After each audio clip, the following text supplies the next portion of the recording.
नमस्कार, एजुकेशन नगरी की खास पेशकश एजुकेशन बुलेटिन में आपका स्वागत है। मैं हूं ललित वर्मा। चलिए रुक करते हैं शिक्षा जगत से जुड़ी बड़ी खबरों की ओर। भजनलाल सरकार की ओर से भर्तियों में 1 साल वेटिंग नियम की घोषणा के 5 महीने बाद भी अभी तक ये नियम धरातल पर नहीं उतर पाया है, जिसके चलते युवा निराश हैं। तो वहीं अब वर्तमान की प्रक्रियाधीन भर्तियों से इस नियम को लागू करने की युवा मांग कर रहे हैं। इसी बीच अब युवाओं की इस मांग को आरएलपी सुप्रीमो और सांसद हनुमान बेनीवाल का साथ मिल गया है।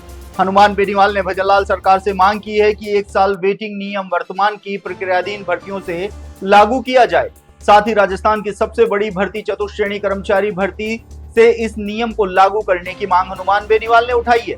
हनुमान बेनीवाल ने चेतावनी देते हुए कहा है कि अगर युवा हितों में लिए गए इस नियम को प्रक्रियाधीन भर्तियों से लागू नहीं किया जाता है तो आरएलपी सड़कों पर उतरकर विरोध करेगी। ऐसे में अब देखना होगा कि सरकार 1 साल वेटिंग नियम पर क्या फैसला लेती है। प्रदेश की विभिन्न लंबित भर्तियों और नए पदों की स्वीकृतियों को लेकर 4 जून को सचिवालय में मुख्य सचिव वी श्रीनिवास की अध्यक्षता में महत्वपूर्ण समीक्षा बैठक आयोजित होने जा रही है। बैठक में 53,749 चतुर्श्रेणी कर्मचारी भर्ती की प्रगति, मेडिकल जांच और मेरिट निर्धारण में हो रही देरी पर चर्चा की जाएगी। एजेंडे में 300 अतिरिक्त सब इंस्पेक्टर और 9,000 कांस्टेबल पदों की वित्तीय स्वीकृति का प्रस्ताव भी शामिल है। इसके अलावा सफाई कर्मचारी भर्ती के 24,793 पदों से जुड़े नियम संशोधनों, ग्राम विकास अधिकारी के 3,430 पदों, नर्सिंग एवं पैरामेडिकल के 2,000 पदों तथा 600 चिकित्सा अधिकारियों की भर्ती प्रक्रिया की समीक्षा की जाएगी।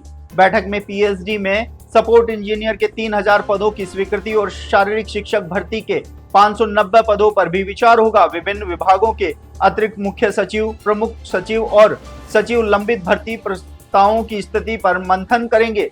लाखों अभ्यर्थियों की नजर अब बैठक पर टिकी हुई है, क्योंकि इससे कई भर्ती प्रक्रियाओं को गति मिलने की उम्मीद है।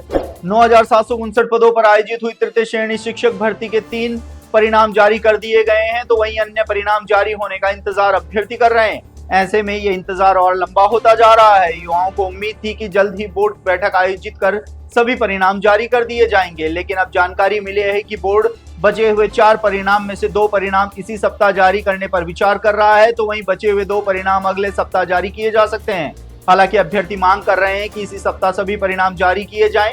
वहीं लेवल 1 के परिणाम को लेकर अभ्यर्थियों के मन में डर सता रहा है कि पिछले दिनों न्यूनतम अंकों को लेकर कोर्ट ने जो फैसला दिया है उसका असर लेवल 1 पर तो नहीं पड़ेगा, जिसको लेकर अभ्यर्थी बोर्ड अध्यक्ष से लगातार सवाल पूछ रहे हैं, लेकिन बोर्ड अध्यक्ष की ओर से कोई जवाब नहीं मिलने से युवा निराश हैं।